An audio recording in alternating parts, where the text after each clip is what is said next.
소방용수는 크게 시험 문제 잘 출제는 안 되고 있습니다. 최근에 워낙에 이렇게 분량이 많다 보니까 그런지 모르겠지만 출제는 좀 낮고 많이 나온다면 이제 저수조에 대해서 상당히 좀 출제가 많이 되었죠. 많이 되었는데 올해 같은 경우에는 우리 기본법이 바뀌면서 표지판이 기준이 좀 바뀌었어요. 색깔 기준이 바뀌었기 때문에 그 부분에 조금 출제가 될 확률이 높지 않나 이렇게 생각이 되어집니다.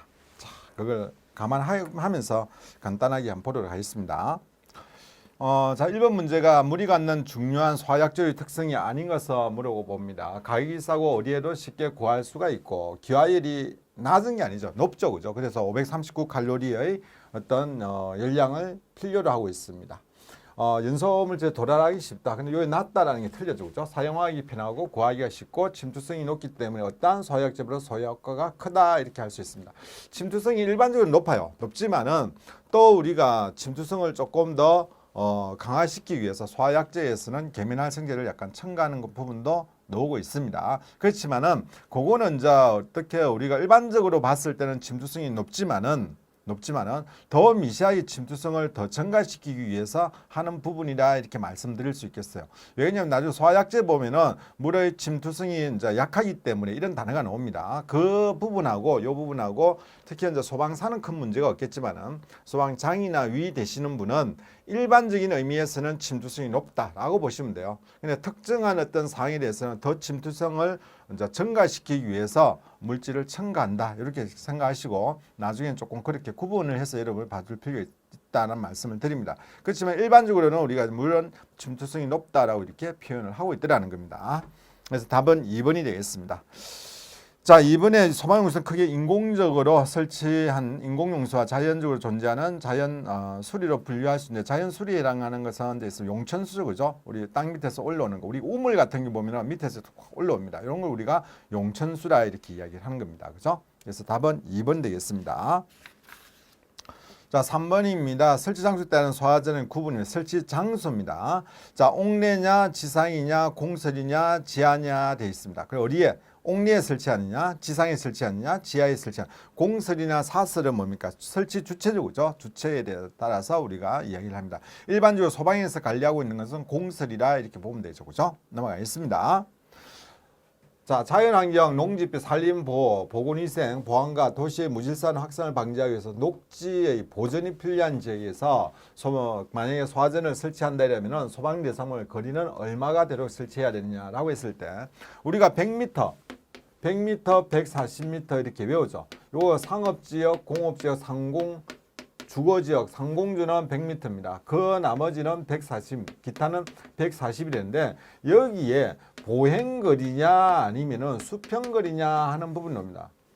수평거리라면 이 시점을 기준을 해가지고 이렇게 140m 아니면은 100m 이렇게 되는 거예요. 이걸 우리가 수평거리라는 거고 보행거리라는 것은 이렇게 걸어가는 거리를 우리가 이야기를 하는 겁니다. 그래서 어떤 기준은 대부분 보면은 보행거리가 아니고 수평거리를 기준을 하고 있다 이렇게 보시면 되겠습니다. 특별한 경우 예외적으로 보행거리가 있는 경우는 있습니다. 소화기라든지 이런 거는 보행거리 기준이죠. 그렇지만 일반적으로 수평거리입니다. 옥내 소화전 호수는 반경이 225m 이렇게 했죠. 그것도 뭡니까? 수평거리입니다. 보행거리가 아니고. 수평거리를 기준을 하고 있다 되어 있습니다. 그래서 상공주가 아니고 녹지지역이니까 기타 지역에 속하니까 이거는 수평거리 140m 이렇게 되겠죠. 그렇죠? 그래서 답은 2번이 되겠습니다.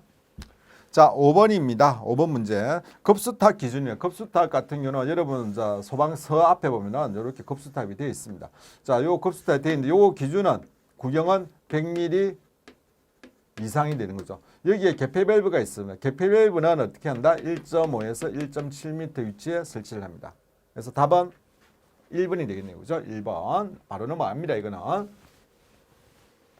저수조입니다. 우리가 시험 문제가 상당히 잘 나오는 거죠. 흡수관의 투입구가 원형일 경우에는 지름. 그죠? 원형일 경우에는 지름 이렇게 합니다. 지름 이렇게 하고 만약에 그 사각형일 경우에는 어떻게 합니까? 지름 이렇게 하는 거죠. 사각형, 원형이 아니라 사각형 이래놓고 지름이라면 틀려요. 원형일 때는 지름이고 사각형일 경우에는 한 변의 길이가 60cm 이상 이렇게 되는 겁니다. 그것도 여러분이 신경 써주시고 일단은 요 문제는 원형 60이니까 요거는 맞다 이렇게 되겠죠. 그죠? 흡수부에 지장이 없도록 토사, 쓰레기 등을 제거할 수 있는 설비를 갖출 것 되어 있습니다. 흡수에 지장이 없도록 자동으로 이러면 이것도 틀렸다 이럽니다. 자동이 아니에요. 그죠? 자동으로 토사, 쓰레기 등을 제거할 수 있는 설비를 갖출 거라면 또 틀립니다. 근데 여기에서는 그런 문장이 아니죠. 그죠? 맞는 문장이 그대로 나와 있습니다. 저수조에 물이 저장되어 있을 때 흡수 수심이 60이 아니고 0.6이 아니고 뭡니까? 0.5mm. 그죠? 50cm 깊이. 이렇게 돼야 된다. 여기서 흡수부 이렇게 그 헛관을 넣어가지고 빨아 올릴 수 있도록 이렇게 돼야 됩니다. 그래서 이거는 60이 아니고 50 이렇게 되죠. 0.5m 이상일 것 이렇게 됩니다. 자, 그럼 저수조에 물이 공급하는 방식은 상수에 연결해서 자동으로 급수되는 구조일 것 되어 있습니다. 이거 맞죠, 그죠? 자동으로 급수되는 구조일 것 이렇게 되어 있습니다. 이것도 자동을 다른 말로 고쳐가지고 놓으면은 여러분이 잘 봐주셔야 돼요. 여기가 이제 미터, 센티미터 되어 있는데 이것을 우리가 0.6m 이렇게 되는데 이거 0.6m 아니고 센치로 하면 60cm 이렇게 나왔다면 여러분이 계속 봤는데 이거 뭐 0.5 이제 정상적으로 0.5죠. 0.5m 이렇게 되는데 이걸 만약에 50cm 이렇게 나오면 맞는 거예요, 틀린 거예요?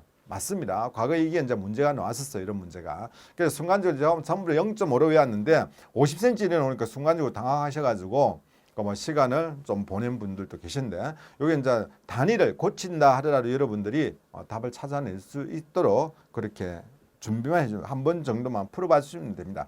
우리가 기본서에서 이런 문제가 있었죠, 그죠? 그때는 아마 이렇게 단위를 바꾸는 그런 문제가 있었던 걸로 기억나는데 아마 여러분 한번 풀어보셨을 겁니다. 기출에 있었으니까. 자, 그 다음에 7번입니다. 소화수조, 저수조, 채수구 또는 흡수관 투입구는 소방차가 어느 지점까지 접근할 수 있는 위치에 설치해야 되느냐 되어 있습니다. 2m 이내죠, 그죠? 2m 이내. 이거는 방법 없습니다. 우리가 외워야 되는 거기 때문에 그냥 외우고 넘어가면 되겠습니다.